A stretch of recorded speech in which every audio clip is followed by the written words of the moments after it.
Hello, my name is Amana Begam and welcome to The Print.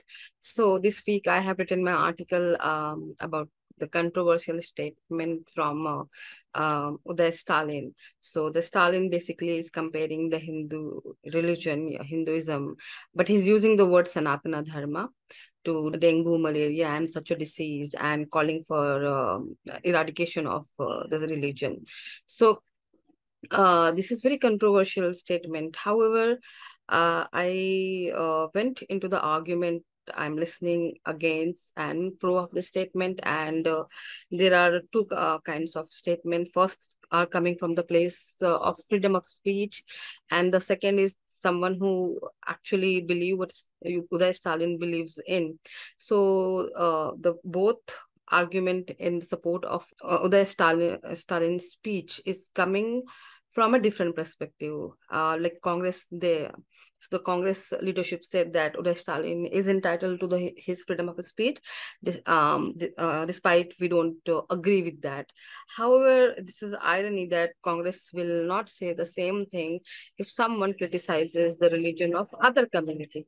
So that I don't know that what does that make Congress? Isn't it hypocrisy for which a lot of people are raising voice for very long, that deal with every community, every religion with the same stick yard?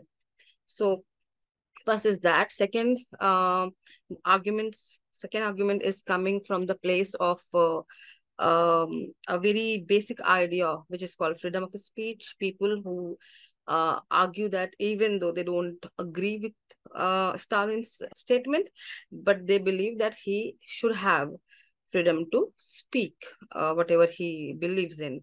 And that kind of argument sounds very noble, but we have to also understand that in a country like India, which is very diverse and have its own ground reality, how much practical it is. Also, Indian secularism is very different than the French kind of secularism, where state and religion has a very separate kind of role to play, and there is a separation between church and religion. And also, no religion gets respected the way in India we allow everyone to practice their religion, show their religion in the public. Also, we try to be respectful towards every religion. So our secularism is a very different. So first we have to discuss there that should we change that kind of approach? So that is a different debate altogether.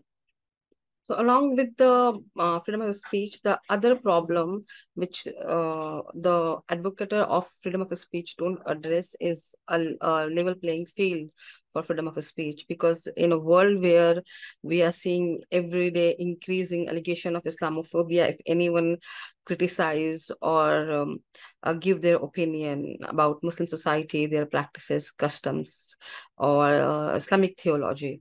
So, and plus, apart from that, the consequences of the blasphemy in other community we see. So if we provide that freedom of speech, but the consequences with which is not legal in any sense, or there is no policy against your freedom of speech, but the consequences it's bring on the ground is a very different when you commit this kind of action which is hurting the sentiment of one community in comparison to other communities. So how that would uh, getting how that would be getting tackled by the state, and that will only play a certain role which will add into societal fault line. So that is another issue which we have to address.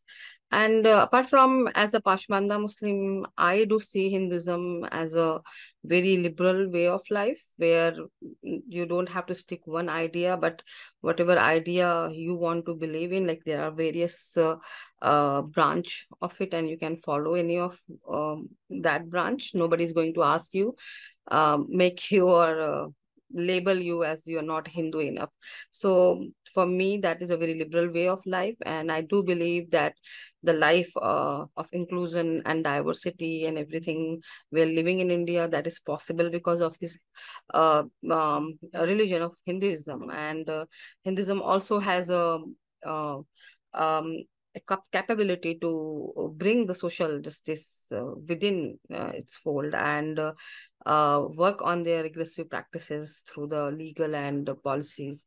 So for more, please go and read my article. Thank you.